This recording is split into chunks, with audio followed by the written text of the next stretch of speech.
Hello everyone, cooking with Kanya channel కి స్వాగతం సుస్వాగతం. చూసారండి వీడియో? వెల్కమ్ చెప్పేది ఈ అమ్మాయి పేరు అను ఫ్రమ్ తిరువూర్ అండి. Thank you Anu for sending this lovely video. ఇంక ఇప్పుడు మనం దీపావళి స్పెషల్స్ ఇంకొక రెసిపీలోకి వెళ్ళిపోదామండి. ఆల్రెడీ మనం ఒక స్వీట్ చూసాము, ఇప్పుడు ఒక హాట్ చూద్దాము. ఇవి మామూలు చక్రాలే అనుకోకండి, మనం మామూలుగా బియ్య పిండితో చేస్తాం, కానీ ఇవేమో గోధుమ పిండితోటి కొంచెం డిఫరెంట్గా మనం నూనె మీగడ ఏమీ వేయకుండా చేస్తాం. ఇంకెందుకు ఆలస్యం, రెసిపీలోకి వెళ్ళిపోదాం. ఇలా ఒక మంచి క్లాత్ తీసుకొని క్లీన్గా ఉన్నది ఇది నేను 2 కప్పులు గోధుమ పిండి అండి, మీరు చూస్తున్నారు.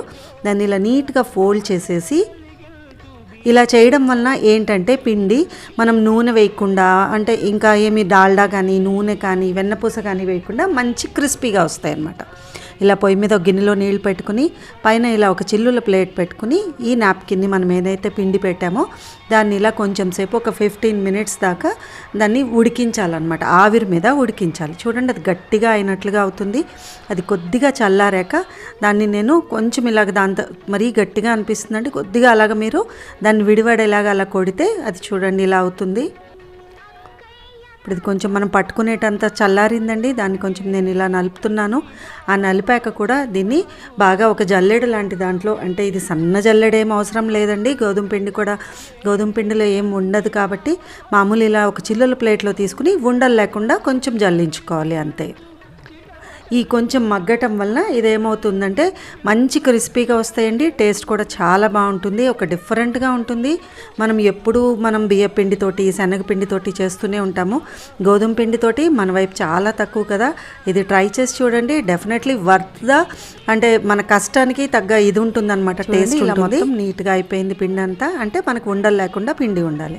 ఆ తర్వాత దాన్ని ఒక పెద్ద బౌల్లో వేసుకుని ఇది కొద్దిగా వామండి, ఇది మీ చాయిస్, కానీ వేస్తే మంచి టేస్ట్ ఉంటుంది. కొద్దిగా జీలకర్ర, సరిపడా కారం, అంటే ఇక్కడ ఒక 1 టీ స్పూన్ పట్టింది. ఫుల్ ఇంగువ అండి, ఇంగువ దీంట్లో మంచి ఫ్లేవర్ ఇస్తుంది. ఒక పించ్ అంత ఇంగువ వేసుకోండి. కొద్దిగా పసుపు, కొద్దిగా సరిపడా ఉప్పు, ఇది కూడా ఒక టీ స్పూన్ ఉప్పు పట్టిందండి నాకు. తర్వాత కొద్దిగా నువ్వులు, ఇవన్నీ వేసుకుని బాగా కలుపుకోవాలండి. ఈ టైంలోనే ఉప్పు చూడండి, తర్వాత కలపడానికి కుదరదు. మళ్ళీ నేను వేసిన ఉప్పు నా ఈ 2 కప్పుల పిండికి పర్ఫెక్ట్గా సరిపోయినాయండి అన్నీ. తర్వాత కొంచెం కొంచెంగా నీళ్లు పోసుకుంటూ మీడియంగా కలుపుకోవాలి. మరీ మెత్తగా లూజ్గా కలుపుకుంటే కూడా అంత క్రిస్పీ రావండి, అలాని గట్టిగా అవసరం లేదు. మనం ఎంత బాగా చక్రాల్లో గిద్దల్లో వేసుకొని నొక్కుకోగలుగుతామో, అంటే మన చేతికి అంత ప్రెషర్ పెట్టుకోవద్దండి. మీకు మరి గట్టిగా అనిపిస్తే ఇంకొంచెం కూడా నీళ్ళు పోసి కలుపుకోవచ్చు. దాన్ని ఇలా కలిపిన దాన్ని ఒక 10-15 మినిట్స్ పక్కన పెట్టేసి ఆ తర్వాత మనం ఒక ప్లేట్కి ఇలా నూనె రాసుకొని పక్కన పెట్టుకుని ఇలా చక్రాల గిద్దలు తీసుకుని దాంట్లో చూడండి, ఇది పిండి నాకు సరిగ్గా సరిపోనే ఉందండి, సాఫ్ట్గా. నేను వేసి చూస్తాను, నాకు కానీ నొక్కడం కష్టంగా ఉంది అనిపిస్తే ఇంకొంచెం నీళ్ళు కలుపుతాను. ముందు ఇప్పుడు ట్రై చేసేద్దామండి. ఇదిగో ఇలాంటి చక్రాల గిద్దలు అయితే బాగా సన్నగా దానికి బాగుంటుందండి, దీనికి క్రిస్పీనెస్ బాగా వస్తుంది. ఈ టైప్ ఆఫ్ గిద్దలు కావాలి దానికి. దాని లోపల కూడా కొద్దిగా నేను నూనె రాస్తున్నాను. తర్వాత ఈ పిండిని దాంట్లో పెట్టేసుకుని మామూలుగా మనం ఎలా నొక్కుంటామో అలా నొక్కుకోవడమేనండి. ఇది మీరు చూడండి, మీకు గట్టిగా అనిపిస్తే మాత్రం ఇంకొంచెం నీళ్లు ఖచ్చితంగా కలుపుకోవచ్చండి మీ గిద్దలకు సరిపడా.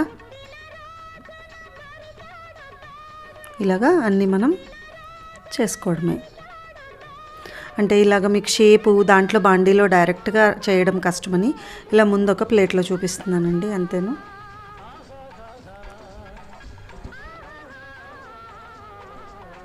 ఆ తర్వాత ఆయిల్ కాగినాక దాంట్లోకి ఇవి ఇలా వేసుకోవడం అండి. అట్ల కాడతోటి వేసేసుకుంటే మీకు ఈజీగా ఊడిపోవన్నమాట అవి, అందుకని ఇలాగ వేస్తున్నాను.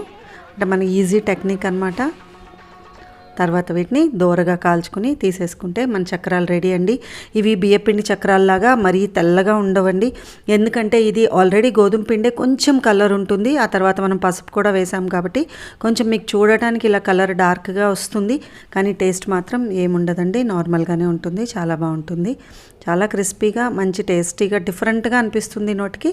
మీరు కూడా ఈ దీపావళికి మంచి కదా డిష్ ట్రై చేయండి. ఇదండి ఇవాళ మన దీపావళి స్పెషల్ రెసిపీ. మీ ఫ్రెండ్స్ రిలేటివ్స్తో షేర్ చేయండి, లైక్ చేయండి, సబ్స్క్రైబ్ చేయండి. Thank you for watching.